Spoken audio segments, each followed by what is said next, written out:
Hello friends, welcome to my YouTube channel DP Educare. दोस्तों, आज हम लोग पढ़ने वाले हैं करंट अफेयर्स की 12वीं टेस्ट सीरीज। और इस सीरीज में भी आपको 25 क्वेश्चन मिलेंगे जिनका सोल्यूशन भी आपको साथ में दिया जाएगा। 11 सीरीज आप लोग हल कर चुके हैं और ये सीरीज लगातार आपको परीक्षा तक यानी कि 5 दिसंबर तक अनवरत रूप से मिलती रहेंगी। जैसे जैसे करंट अफेयर्स नया आता जाएगा वैसे आपको नई सीरीज मिलती रहेंगी और जो करंट अफेयर्स बीत चुका है उसकी भी आपको टेस्ट सीरीज उपलब्ध होती रहेंगी। बाकी आपने हमारे ग्रुप में करीब 18-20 करंट अफेयर्स की सीरीज पढ़ी हैं जिनकी आपको पीडीएफ दी गई है। हालांकि अब आपको पीडीएफ नहीं दी जा रही है क्योंकि हमारा मेन मकसद है कि आपको मतलब प्रिपेयर करना यानी तैयार करना है एग्जाम के लिए। तो यहाँ से क्या होगा कि आप सीरीज हल करेंगे, उसका सोल्यूशन आपको मिलेगा, आंसर मिलेगा, तो इसी के माध्यम से आपकी बहुत अच्छी तैयारी हो जाएगी। वहाँ पर सीरीज में क्या होता था कि आपको सिर्फ आंसर मिल जाते थे, सोल्यूशन नहीं होता था। ठीक है, लेकिन यहाँ पर आपको सोल्यूशन भी दिया जा रहा है तो आपकी बेहतर तैयारी हो जाएगी। यानी कि अब मुझे लगता है कि करंट अफेयर्स का कोई भी सवाल आपका गलत नहीं होगा। बाकी आप लोग और कई जगहों से पढ़ ही रहे होंगे, कई किताबें मार्केट में आ गई हैं तो आप पढ़ रहे होंगे, नहीं भी पढ़ रहे हैं तो कोई इशू नहीं है। क्योंकि हम आपको weekly current affairs, monthly current affairs की सीरीज या फिर और जो भी इंपॉर्टेंट चीज़ें होती हैं वो आपको हम ग्रुप में प्रोवाइड करते रहते हैं या फिर यूट्यूब पर आपको हम पढ़ाते रहते हैं। ठीक है, तो ग्रुप में जुड़ने के लिए जहाँ पर आपको कंप्लीट नोट्स, आरओ की टेस्ट सीरीज, पीसीएस की टेस्ट सीरीज, ये सभी चीज़ें उपलब्ध हो रही हैं। तो आप लोग इस नंबर पर जो स्क्रीन पर दिया गया है 6393350769, इस पर आप लोग संपर्क करके व्हाट्सएप के माध्यम से या फिर कॉल के माध्यम से संपर्क करके और नोट्स या टेस्ट सीरीज प्राप्त कर सकते हैं। क्योंकि अभी इसका समय काफ़ी है, इस समय रिवीजन की आवश्यकता है, तो टेस्ट सीरीज बहुत ज़रूरी है, उसको आप लोग ज्वाइन कर लीजिए और ग्रुप में जुड़ने की प्रक्रिया आपको बताई जाएगी इसी नंबर पर। ठीक है, जहाँ पर आपको करीब 45 से 50 टेस्ट सीरीज सभी मिलेंगी, जीएस की, हिंदी की, करंट अफेयर्स की, जनगणना, बजट, यूपी स्पेशल, ये सारी चीज़ें आपको मिलेंगी। बहुत अच्छी सीरीज है, वहाँ पर आपको सोल्यूशन भी मिलेगा, आंसर सब कुछ मिलेगा, तो उसको आप लोग जरूर ज्वाइन करिएगा। चलिए फिर हम लोग शुरुआत करते हैं आज के पहले क्वेश्चन की। और पहला प्रश्न आ गया आपके स्क्रीन पर कि उत्तर प्रदेश के किस जिले में वनाना फेस्टिवल का आयोजन किया गया? बनारस, लखनऊ, गोरखपुर या फिर कुशीनगर? तो बताइए क्या आंसर होगा इसका। और आंसर आपका है कुशीनगर। तो उत्तर प्रदेश सरकार ने कुशीनगर में 22 से 25 मार्च 2021 तक वनाना फेस्टिवल का आयोजन किया था, जिसमें किसानों व उद्यमियों ने भाग लिया था। कुशीनगर में केले की अच्छी खेती को देखते हुए केले के रेशे यानी कि फाइबर से बने उत्पादों को जिले की ओडीओपी में चयनित किया गया है। ओडीओपी क्या है? ये वन डिस्ट्रिक्ट वन प्रोडक्ट जो योजना है वो राज्य सरकार ने यानी कि उत्तर प्रदेश सरकार ने वर्ष 2018 में प्रारंभ की थी। तो जो केले के रेशे से यानी कि फाइबर से जो भी कुछ उत्पाद बनते हैं तो उनको ओडीओपी योजना में शामिल करने के लिए चयनित करने की बात कही गई है इस बनाना फेस्टिवल में। और चूंकि कुशीनगर में केले की खेती बहुत ज़्यादा होती है और अच्छी मतलब जो है किस्म का केला वहाँ पर पाया जाता है, तो इसलिए कुशीनगर में बनाना फेस्टिवल उत्तर प्रदेश सरकार के द्वारा मनाया गया था मार्च में। दूसरा क्वेश्चन, उत्तर प्रदेश में किस ऐतिहासिक घटना के 100 वर्ष पूरे होने पर शताब्दी समारोह का आयोजन किया गया? जलियांवाला कांड, काकोरी कांड, चौरी चौरा कांड या फिर शबने अवज्ञा आंदोलन? और आंसर इसका आपका है चौरी चौरा कांड। ये आपको पता है कि उत्तर प्रदेश के गोरखपुर जिले में चौरी चौरा में, गोरखपुर जिले में एक जगह स्थित जहाँ पर चौरी चौरा जगह है, उसका नाम है। प्रधानमंत्री मोदी जी ने वीडियो कॉन्फ्रेंस के द्वारा शताब्दी समारोह का उद्घाटन किया था। चौरी चौरा की घटना 4 फरवरी 1922 को हुई थी, जिसमें जो नाराज भीड़ थी, जो हमारे देश की जनता थी, भीड़ ने ब्रिटिश काल में जो पुलिस थाना था उसमें आग लगा दी थी। तो इसमें कई जो है पूरा जल के पूरा भस्म हो गया था, कई पुलिस वाले भी उसमें जल गए थे, अंग्रेज। और 2021 में इस घटना के 100 वर्ष पूरे हो रहे हैं, इसलिए ये जो है उत्तर प्रदेश में इस ऐतिहासिक घटना के 100 वर्ष पूरे होने के उपलक्ष्य में इसका शताब्दी वर्ष मनाया गया है। तीसरा क्वेश्चन, निम्नलिखित कथनों पर विचार करें। एवरेस्ट पर चढ़ने वाले एशिया के पहले नेत्रहीन व्यक्ति झांग होंग हैं। पेपरलेस बजट यानी कि डिजिटल बजट पेश करने वाला पहला राज्य केरल है। कौन से कथन असत्य हैं ये बताना है आपको। और आंसर आपका है बी, यानी कि केवल दूसरा कथन असत्य है, पहला वाला सत्य है। व्याख्या देख लेते हैं, बहुत ही इंटरेस्टिंग चीज़ यहाँ पर आपको पता चलेगी, बड़ी मतलब इंटरेस्टिंग बल्कि कहें रोचक। और चीन के 46 वर्षीय झांग होंग, ये चीन के रहने वाले, इनका नाम झांग होंग है, एवरेस्ट पर चढ़ने वाले एशिया के पहले और विश्व के तीसरे नेत्रहीन व्यक्ति बन गए हैं। यानी कि ये एशिया के पहले व्यक्ति बन गए हैं और विश्व के तीसरे नंबर के हैं। इन्होंने 21 वर्ष की उम्र में ग्लूकोमा के कारण, ये आंखों की बीमारी होती है ग्लूकोमा, तो इन्होंने अपनी आंखें मतलब 21 साल की उम्र में इनकी आंखों की रोशनी चली गई थी, यानी कि ये पिछले 25 सालों से देख नहीं पा रहे हैं, चूंकि इनकी उम्र इस समय 46 साल है। सोचिए कि 21 साल में उम्र चली गई थी, मतलब सॉरी आंखों की रोशनी चली गई थी, मतलब 25 साल से बिल्कुल देख भी नहीं पा रहे हैं। लेकिन ये क्या है, मतलब समझो कि एवरेस्ट पर इन्होंने एवरेस्ट फतेह कर लिया है, सोचिए 46 साल की उम्र में।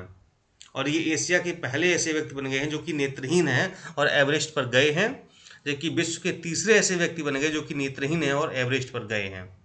और दूसरा कथन, जो पेपरलेस बजट है वो केरल सरकार नहीं, उत्तर प्रदेश सरकार ने पेश किया है पहली बार। ठीक है, तो ये ऐसा पहला राज्य बन गया है यूपी जिसने पेपरलेस यानी कि पूरा डिजिटल बजट पेश किया है। क्वेश्चन 4, 10 लाख की करेंसी जारी करने वाला विश्व का प्रथम देश कौन बना है? अमेरिका, ब्राजील, वेनेजुएला या फिर पराग्वे? और आंसर आपका हो जाएगा वेनेजुएला। दक्षिण अमेरिकी देश वेनेजुएला ने आर्थिक तंगी और भयंकर मुद्रास्फीति से निपटने के लिए 10 लाख बोलीवर का नोट जारी किया है। ये जो बोलीवर है ये वेनेजुएला की मुद्रा है, तो 10 लाख रुपए यानी 10 लाख बोलीवर का इन्होंने नया नोट जारी किया है। अब इंटरेस्टिंग बात यह है कि भारतीय करेंसी में इसकी कीमत मात्र 36 रुपए के बराबर होगी, यानी कि वेनेजुएला का 10 लाख बोलीवर, ठीक, जैसे यहाँ पर अपने यहाँ रुपया करेंसी है, वहाँ पर बोलीवर करेंसी होती है। ठीक है, तो 10 लाख बोलीवर का जो नोट है ना, वो उसकी जो वैल्यू, उसकी कीमत है वो भारतीय रुपए के 36 रुपए के बराबर है। यानी कि अगर वहाँ से कोई 10 लाख बोलीवर लेके आता है तो भारत में अगर वो मुद्रा चेंज कराएगा रुपए में तो मात्र पता कितना मिलेगा, 36 रुपया मिलेगा। और अगर कोई 36 रुपये ले करके वेनेजुएला जाता है तो उसको 10 लाख बोलीवर मिलेंगे। मतलब इतना अंतर है, मतलब सोचिए 36 लाख में क्या होगा, समझो कि आधा लीटर पेट्रोल भी नहीं आएगा, डीजल तक नहीं आएगा। बताइए, पेट्रोल तो 100 रुपये के पार हो गया है, डीजल भी ठीक ठाक चल रहा है, तो कुछ नहीं, मतलब बताइए 10 लाख बोलीवर का जो नोट जारी किया गया है, यही सब हो रहा है वेनेजुएला। मतलब इतनी, मतलब उसकी वैल्यू कम है, डॉलर की तुलना में तो और ज़्यादा कम वैल्यू उसकी होगी। ठीक है, मतलब आधे डॉलर से भी कम, ये भी आप सोच सकते हैं। ठीक है, चलिए आगे बढ़ते हैं। विश्व का पहला लकड़ी का उपग्रह किस संस्था द्वारा लॉन्च किया जाएगा? उपग्रह वो भी किसका, लकड़ी का उपग्रह बनाया गया है। नासा, इसरो, ईएसए या फिर कोई नहीं? आंसर आपका है इसरो। इसरो क्या है, इंडियन स्पेस रिसर्च ऑर्गेनाइजेशन, ये भारत की अंतरिक्ष एजेंसी है। तो वीजा बुडसेट, ये इसका नाम है वीजा बुडसेट, यूरोपीय अंतरिक्ष एजेंसी द्वारा अंतरिक्ष में भेजा जाने वाला विश्व का पहला उपग्रह होगा। ठीक है, तो ये है। और यहाँ पर देखिए थोड़ा सा ये डाउट हो रहा है कि यहाँ पर क्या आंसर होगा। दोस्तों यहाँ पर थोड़ा सा आंसर में हम संशोधन करना चाहेंगे। ये जो टिक लगा हुआ जो इसरो आपको दिख रहा है, ये यहाँ पर ये गलत आंसर हो गया है, ये गलत है, इसरो नहीं है।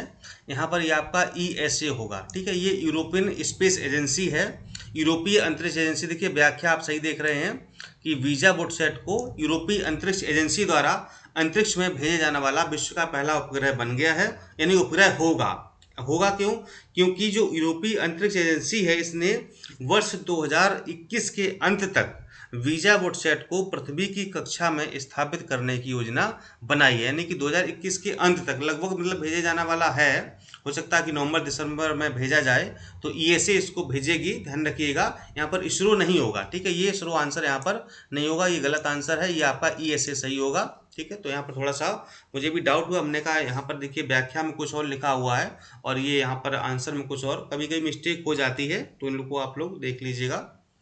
चलिए फिर आगे बढ़ते हैं प्रश्न की ओर हम लोग। और आपका अगला प्रश्न आ गया है स्क्रीन पर, 6वां। किस राज्य सरकार में राज्य की 75% निजी क्षेत्र की नौकरियों में स्थानीय निवासियों को आरक्षित करने हेतु कानून लाया गया है? उत्तर प्रदेश, पंजाब, हरियाणा या फिर असम? और इसका आंसर आपका हो जाएगा हरियाणा। व्याख्या देख लेते हैं, सारी चीज़ें क्लियर हो जाएंगी। हरियाणा प्राइवेट नौकरियों में स्थानीय लोगों को 75 आरक्षण देने वाला पहला राज्य बन गया है।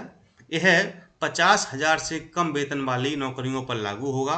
और झारखंड दूसरा राज्य मार्च 2021 में बना था। यानी कि जो राज्य की स्थानीय नौकरियां हैं, ठीक है, यानी कि राज्य की नौकरियां हैं, तो उनमें 75% जो स्थानीय लोग हैं यानी कि हरियाणा के निवासी हैं उनको नौकरी पर रखा जाएगा। और 25% में जो अन्य राज्य के लोग हैं तो उनको नौकरियों पर रखा जाएगा। यानी कि 75% लोग स्थानीय होंगे, लोकल होंगे। और ये जो ऐसा आरक्षण दिया गया है ये 50,000 से जो कम वेतन वाली नौकरी है उन पर है। जबकि जिन पदों का वेतन 50,000 रुपये से ज़्यादा है उन पर ये आरक्षण वाला नियम लागू नहीं होगा। हरियाणा राज्य है, ध्यान रखिएगा। क्वेश्चन नंबर 7, 2020 में किस राज्य ने सरकारी नौकरी में 100% आरक्षण स्थानीय लोगों को देने की घोषणा की है? देखिए वहाँ पर था 75%, तो हरियाणा था। 100% कौन दे रहा है, आंसर देख लेते हैं। और ये मध्य प्रदेश है। तो मध्य प्रदेश सरकारी नौकरी में 100% स्थानीय लोगों को आरक्षण देने वाला पहला राज्य बन गया है। अगस्त 2020 में युवाओं को अवसर देने व राज्य के संसाधनों पर स्थानीय लोगों की भूमिका बढ़ाने के लिए 100% स्थानीय आरक्षण का प्रावधान किया गया है। तो कई प्रश्न यहाँ पर बन जाते हैं। हरियाणा 75% और एमपी 100%, जबकि हरियाणा के साथ जो दूसरा राज्य है वो आपका छत्तीसगढ़ हो जाता है, जो कि स्थानीय लोगों को 75% नौकरियां देगा। ठीक है, तो देखिए 2-3 प्रश्न यहाँ पर क्लियर हो गए हैं, कोई डाउट नहीं होना चाहिए एमपी और हरियाणा में। क्वेश्चन नंबर 8, शिक्षा मंत्रालय द्वारा जारी परफॉर्मेंस ग्रेडिंग इंडेक्स में कौन सा राज्य शीर्ष पर रहा है? पंजाब, चंडीगढ़, तमिलनाडु या फिर केरल? तो बताइए भाई कौन सा राज्य यहाँ पर रहा है शीर्ष पर? आंसर आपका हो जाएगा पंजाब। शिक्षा मंत्रालय द्वारा जारी परफॉर्मेंस ग्रेडिंग इंडेक्स में 3 शीर्ष राज्य हैं और इनके स्कोर इस प्रकार हैं। पंजाब पहला है, 1000 में 929 अंक पाए हैं। चंडीगढ़ दूसरा है, 1000 में 912 अंक मिले हैं। और तमिलनाडु का तीसरा है जो कि 1000 में 900 अंक इसको प्राप्त हुए हैं। क्वेश्चन नंबर 9, पेगासस स्पाईवेयर का संबंध किस देश से है? तुर्की, न्यूजीलैंड, इजराइल या फिर जापान? अभी हाल ही में आपने चर्चा में रहा था पेगासस वायरस, जिससे जो है काफ़ी डेटा वेटा लीक हो गया था, तो ये आपने सुना था ना, न्यूज में था। तो आंसर आपका इजराइल हो जाएगा। पेगासस स्पाईवेयर आज दुनिया में सर्वाधिक इस्तेमाल होने वाले जासूसी हथियारों में से एक है। यह इजराइल की सिक्योरिटी फर्म NSO ग्रुप द्वारा विकसित किया गया था। ये प्रश्न बड़ा थोड़ा सा नया है, ये परीक्षा में पूछा जा सकता है, चाहे PCS हो चाहे समीक्षा अधिकारी, यहाँ से प्रश्न आ सकता है। तो इजराइल और ये सब याद रखिएगा। और इजराइल की एक फर्म है NSO ग्रुप, इसने इसको विकसित किया था। क्वेश्चन नंबर 10, देश का पहला ट्रांसजेंडर विश्वविद्यालय कहाँ स्थापित किया जाएगा? गोरखपुर, देवरिया, वाराणसी या फिर कुशीनगर? और इसका आंसर आपका हो जाएगा कुशीनगर। तो अखिल भारतीय फिल्म सेवा ट्रस्ट के तत्वावधान में ट्रांसजेंडर विश्वविद्यालय की स्थापना कुशीनगर में की जा रही है। क्वेश्चन नंबर 11 पर आते हैं। अमेरिकी राष्ट्रपति जो बाइडेन ने कब तक अफगानिस्तान व इराक से सैन्य वापसी की घोषणा की थी? प्रश्न सितंबर का है, लेकिन प्रश्न मुझे इंपॉर्टेंट लगा इसलिए डाल दिया। फैक्ट वाइज है, डेट वाइज है। 9 सितंबर, 10 सितंबर, 11 या फिर 12 सितंबर। यानी कि जो अफगानिस्तान में बवाल चल रहा है इराक में, तो वहाँ से जो भी अमेरिकी सेना थी, तो जो बाइडेन राष्ट्रपति अमेरिका के हैं उन्होंने घोषणा की थी कि हम अपनी सारी सेनाएं वहाँ से वापस मंगा लेंगे। तो कब तक उन्होंने वापस मंगाने की घोषणा की थी, वो आपका डेट है 11 सितंबर 2021। तो बाइडेन ने 11 सितंबर 2021 तक ईरान व अफगानिस्तान से सैन्य वापसी की घोषणा की थी। हालांकि अमेरिकी सैन्य वापसी प्रक्रिया के दौरान तालिबान ने 15 अगस्त 2021 को काबुल पर कब्जा कर लिया था। तो आप देख रहे थे इसमें अफगानिस्तान में क्या चल रहा है, तालिबान पूरा एकदम से अपना शासक बना बैठा हुआ है, मनमानी कर रहा है। क्वेश्चन नंबर 12, नवंबर 2020 में किस देश में एक सप्ताह के अंदर 3 राष्ट्रपतियों की नियुक्ति की गई है? अब देखिए भैया कौन सा ऐसा देश है, बताएं आप लोग। और वो देश आपका पेरू है। नवंबर 2020 में लैटिन अमेरिकी देश पेरू में एक हफ्ते में 2 राष्ट्रपति बदल गए हैं, जबकि तीसरे राष्ट्रपति फ्रांसिस्को सगस्ती देश के नए राष्ट्रपति बनाए गए हैं। 2 यानी कि पदभार ग्रहण करके निकल चुके हैं, तीसरे वर्तमान में है फ्रांसिस्को सगस्ती। तो यह जो है एक ही हफ्ते में 3 राष्ट्रपति यहाँ पर बदल गए हैं। Question number 13, Farzad B gas field कहाँ पर स्थित है? ईरान, इराक, अफगानिस्तान या फिर यूएई? आंसर आपका ईरान हो जाएगा। तो चीन के ईरान में बढ़ते प्रभाव के कारण Bharat Farzad B gas field से बाहर हो गया है और ये ईरान में स्थित है। तो यहाँ पर मतलब तेल वगैरह निकलता था, तो भारत भी उसमें जो है भूमिका थी और मतलब साझेदार था, लेकिन चीन का प्रभाव इतना ज़्यादा बढ़ गया ईरान के ऊपर कि मतलब भारत जो है वो उस जो है समझौते से या कहें उस गैस फील्ड से बाहर हो गया है। यह फारस की खाड़ी ईरान में अवस्थित है। 2002 से भारत का ओएनजीसी यहाँ गैस की खोज कर रहा है। जो भारत की कंपनी है ONGC, oil and natural gas corporation, तो ये जो है 2002 से वहाँ पर फरजाद बी जो गैस क्षेत्र है, गैस फील्ड है, वहाँ पर ये कंपनी खोज कर रही थी। क्वेश्चन नंबर 14, करेना विद्रोह का संबंध किस देश से है? म्यांमार, श्रीलंका, कोलंबो या फिर पेरू? तो बताइए भाई करेना विद्रोह कहाँ हुआ था? और आंसर आपका हो जाएगा म्यांमार। तो करेना समुदाय के लोग म्यांमार के सबसे बड़े जातीय अल्पसंख्यकों में से एक हैं, यानी कि जो करेना समुदाय है वहाँ पर जो अल्पसंख्यक हैं म्यांमार में, तो उसमें से काफ़ी बड़ा समुदाय माना जाता है। करेना विद्रोही म्यांमार के सबसे पुराने एक निर्जातीय अल्पसंख्यक विद्रोही समूह हैं। तो यहाँ मतलब एक जो जैसे अपने यहाँ अल्पसंख्यक कई लोग हैं ना, तो वहाँ पर इसी प्रकार से म्यांमार में भी ये अल्पसंख्यक वहाँ पर, तो जो करेना विद्रोह है वो म्यांमार से संबंधित है। 15 क्वेश्चन नंबर, हाल ही में किस भारतीय मूल के सांसद ने न्यूजीलैंड में संस्कृत भाषा में शपथ ग्रहण की थी या की है? सौरभ शर्मा, संजय शर्मा, गौरव शर्मा या फिर अजीत शर्मा? ये बहुत ही हमारे देश के लिए गौरव की बात है कि जो है हमारे देश का सांसद वहाँ चुना जाता है न्यूजीलैंड में, और वो संस्कृत भाषा में अपनी शपथ ग्रहण करता है। सोचिए, हिंदी में भी नहीं, संस्कृत में लेता है। और ये महान व्यक्ति हैं गौरव शर्मा जी। तो डॉक्टर गौरव शर्मा न्यूजीलैंड के नवनिर्वाचित युवा सांसद हैं, जिन्होंने संस्कृत भाषा में शपथ लेकर इतिहास रच दिया। ध्यान रखिएगा, गौरव शर्मा नाम नहीं भूलना आपको। कहाँ पर? न्यूजीलैंड में ये सांसद है वहाँ के। चर्चा में रहा, अगला क्वेश्चन है, चर्चा में रहा शहतूत व सलमा बांध का संबंध किस देश से है? अरब, म्यांमार, अफगानिस्तान या फिर वेनेजुएला? तो 2 बांध यहाँ पर हैं, शहतूत बांध और सलमा बांध। तो किस देश से संबंधित हैं ये?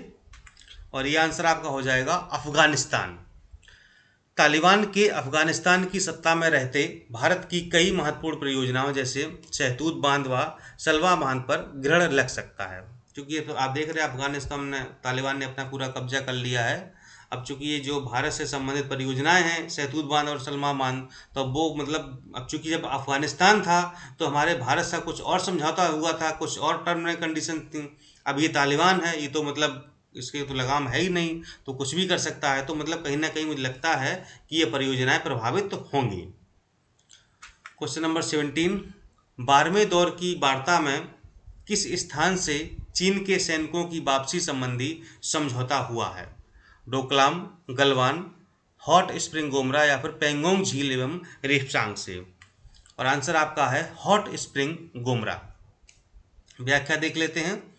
जुलाई 2021 में 12वें दौर की वार्ता के बाद चीन हॉट स्प्रिंग गोमरा और अन्य टकराव के बिंदुओं से अपने सैनिकों एवं हथियारों को तुरंत हटाने संबंधी मुद्दे को रखा है। तो ये स्थान याद रखिएगा, हॉट स्प्रिंग गोमरा।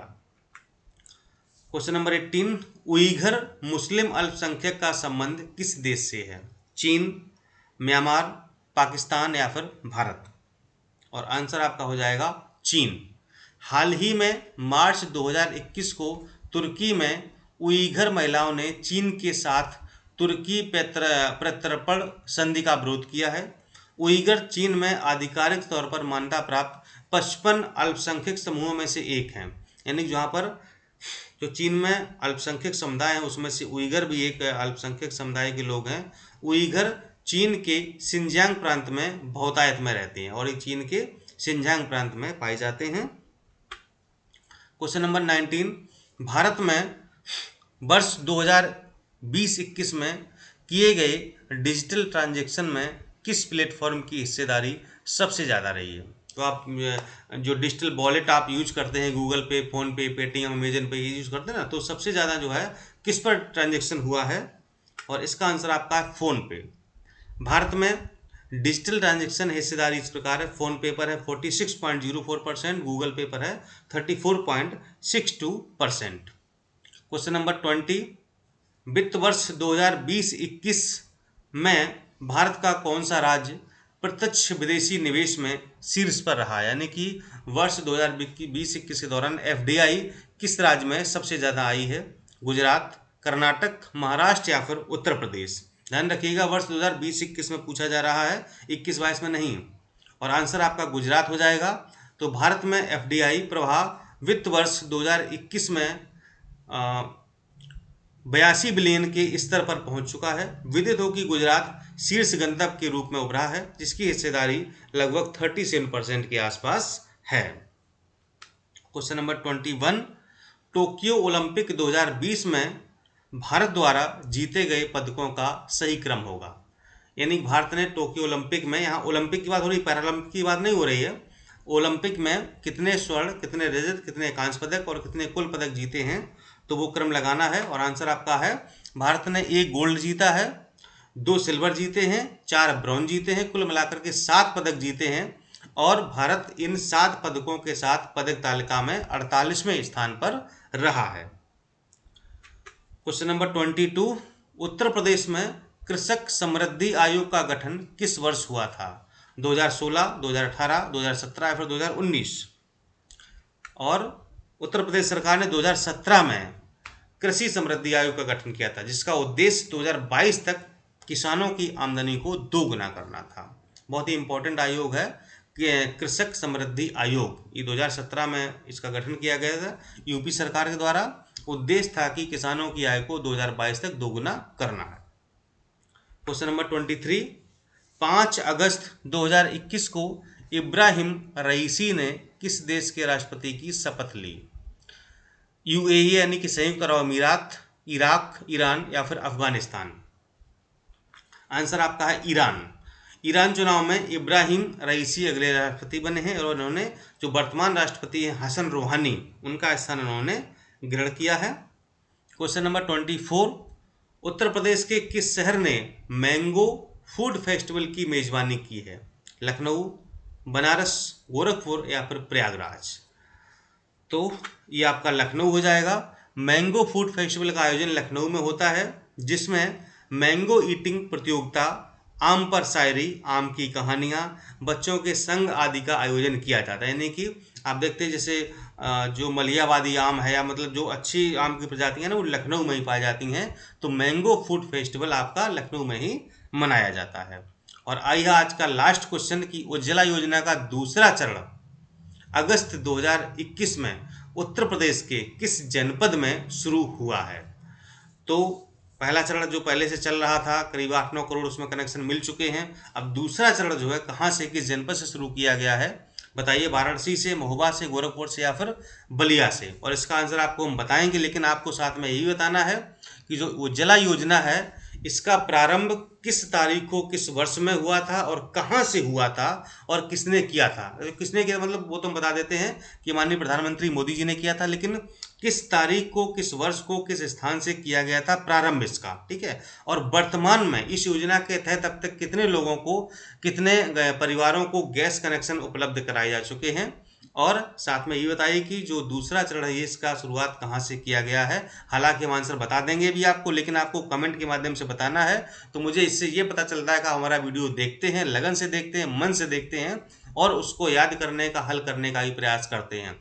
थोड़ी सी मेहनत आपको करनी है, डेट आपको खोजनी है और स्थान बताना है कि कहाँ से इस योजना की शुरुआत हुई थी और वर्तमान में कितने कनेक्शन अभी तक दिए जा चुके हैं। ठीक है, और आज की सीरीज कैसी लगी आप लोग को, कुछ सुझाव आपके तो जरूर बताइएगा, आमंत्रित हैं, हम आपके सुझावों का इंतजार करेंगे और उसी हिसाब से आपको हम पढ़ाने का प्रयास करेंगे। तो आज का लास्ट जवाब है महोबा। तो प्रधानमंत्री मोदी जी ने 10 अगस्त 2021 को उज्ज्वला योजना का दूसरा चरण उत्तर प्रदेश के महोबा में गैस कनेक्शन बांटकर शुरू किया है। ठीक है, तो ये थी आज की सीरीज। आपको देखने के लिए बहुत बहुत धन्यवाद, बहुत बहुत शुक्रिया, और आप इसी तरह पढ़ते रहें, जल्दी से अधिकारी बने। मेरी बस यही आप लोगों के लिए शुभकामनाएं हैं, बहुत बहुत दुआएं हैं कि आप लोग जल्दी से अपने लक्ष्य को प्राप्त करें। ठीक है, नमस्कार, धन्यवाद, जय हिंद, जय भारत।